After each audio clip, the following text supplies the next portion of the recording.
Mening gilam yuvish sexim bor va men u seximda mijoz olib kelish uchun ijtimoiy tarmoqlarda turli xil videolar qo'yib mijoz jalb qilaman.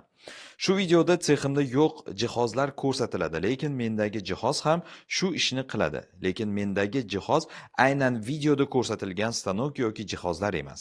Savolim shuki, o'zimda yo'q jihozlarni videoga qo'yib reklama qilib zakaz olsam bo'ladimi? Bismillah, alhamdulillah, va salatu vassalamu ala sayyidina rasulillah. Bu o'rinda savol berayotgan insonni o'zi ham ustanovlar o'rtasidagi farq borligini bilib turibdi. Shundan ko'ngli g'ash va o'zinikini qo'ysa odamlar unga e'tibor qilib, odamlarni jalb qilishlik qiyinligini bilib boshqani qilyapti. Bu narsa tabiiyki yolg'on ostiga kiradigan narsada, yolg'on ostiga. Chunki agar haqiqatda o'sha reklamada tushayotgan stanogi bundan ko'ra ko'proq jalb qiladigan bo'lsa, yolg'on bo'ladi.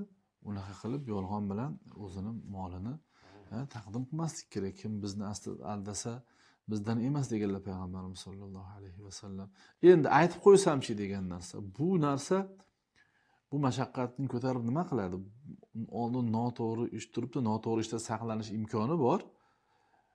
Noto'g'rini qilib turib to'g'rilayapti. Masalan, nopok narsa borda, nopok narsa bor. Nopok narsani kiyimiga tegizmaslikka imkoni bor. Lekin bu nopok kiyimga quyib olaverib, bu yoqda toza suv turibdi-yu, shu bilan tozalab olaman desa, unda mantiq yo'q-ku. O'zini qiynagani xolos-u, qoladi xolos-u. Shuning uchun bunaqa qilmasdan borini ko'rsatish kerak. Yoki bo'lmasam endi qanaqadir mablag' kiritib o'sha stanoydan olib kelib o'ziga qilib turib, o'zimniki mana shunda qilamiz, mana shu bo'ladi deb turib reklama qilib to'g'risini aytib qiladigan bo'lsa, Alloh taolo baraka ham beradi, ham bunaqa odamlarni aldash degan juda yomon bir gunohga mubtalo bo'lmaydi. Vallohu a'lam.